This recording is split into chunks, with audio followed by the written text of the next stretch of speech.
squeezing the tomatoes. You can pick up the phone and call somebody and they'll send you some fish, or you can go out and look at it yourself. I started with Foley's in 1986 as an auction buyer in Portland, Maine, at the Portland Fish Exchange, the first all-display seafood auction in the country. You go in the morning, you get a sales catalog that lays out what's available for sale that day. It's kind of like a floor map, broken down by species and by size. I'll look at all the tops of every lot.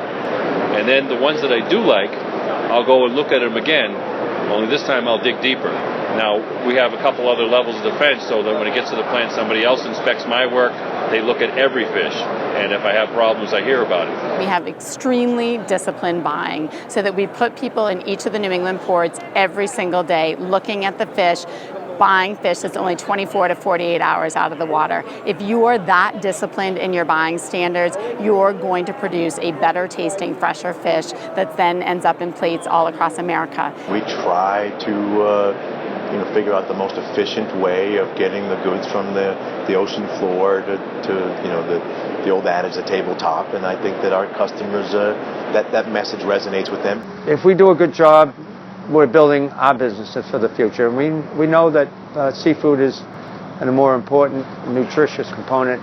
Over the last several years, we've made a conscious effort to do product diversification. So when you're dealing with the customer base we are, that want a premium product, MSC certified, domestic product, Northern Wind really is one of the leaders in the industry with regard to that. So we have a series of visual cues that we use, and also you can tell by the texture of the fish, and of course the odor, because as we know, bad meat smells rancid, bad milk smells sour, and when fish goes bad, we say it smells fishy.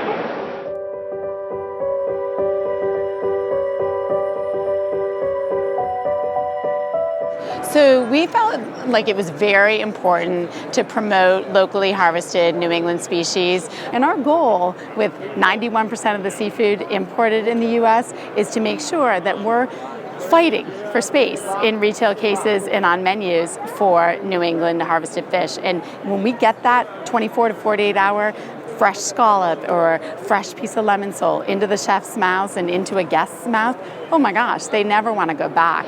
We grew globally in order to ensure our local business was the most vibrant we could possibly make it. In order to be as involved as we are in the domestic scallop fishery, we needed to involve ourselves in the other competing fisheries, and the only way to do that was to stretch out our global platform. At the end of the day, everything flows back through New Bedford. So we're proud of the fact that we're a global company, but we're just as proud and more proud of the fact that we're a local company that has allowed our customer base to be expanded. We're in the business to make a living, but we also want to help the suppliers, the local fishermen.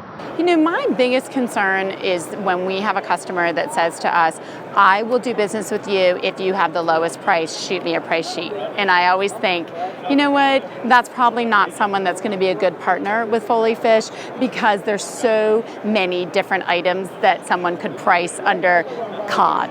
So do they want Chinese cod at $3? Do they want Pacific cod at $5? Do they want Icelandic cod at $7? Or do they want New England cod at $9? That are all legitimate, not intentional mislabeling. Those are just all legitimate answers for what is the price of cod today.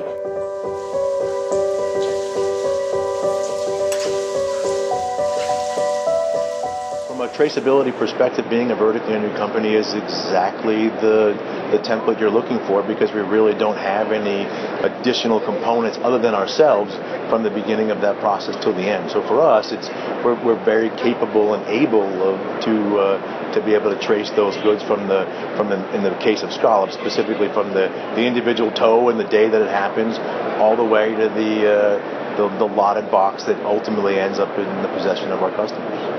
The mislabeling, it's a very difficult challenge, because it puts us at a disadvantage based upon how we want to run our company. Everything we pack is exactly to the customer's specification and labeled in accordance. And sometimes, it doesn't give us that competitive edge as it should for being credible in that regard. We've always known where all the fish came from and where it went, even when we get it mixed in our building. So everything we do is traceable. We don't play any games. We sell everything with 100% transparency. We developed this QR code program called C-Trace that traces any locally landed New England fish all the way back to the boat, the area of harvest, as well as the method of harvest. So we're constantly competing against other companies that may not have that same degree of vertical integration, and the only way that I'm assuming that they can make up that gap is to, whether it's through species substitution or moisture enhancing or mislabeling from a additives perspective.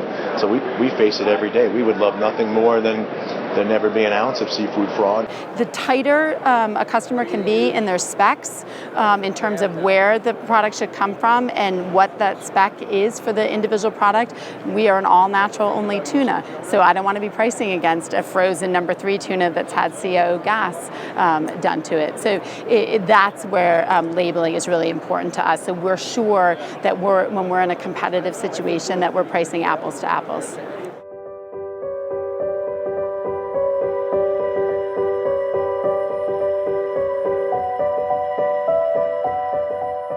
The Magnuson-Stevens Act is the groundwork that's already been laid out. All of these things in regard to IUU or illegal fishing or unreported, the Magnuson-Stevens Act outlines every one of those potential problems and has identified them. So from a U.S. perspective, if the world just knew exactly what the MSA said and what it was about, they'd understand that we've already covered all of those bases.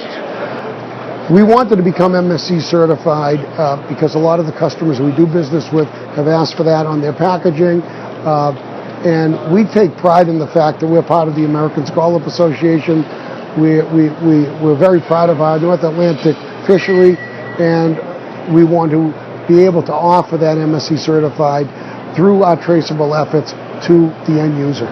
There's definitely a sustainability aspect to every one of the questions we get from our customers, and fortunately for us as a U.S.-based fishing company, that we're very much involved in the monitoring and ensuring of the sustainability from a harvesting perspective.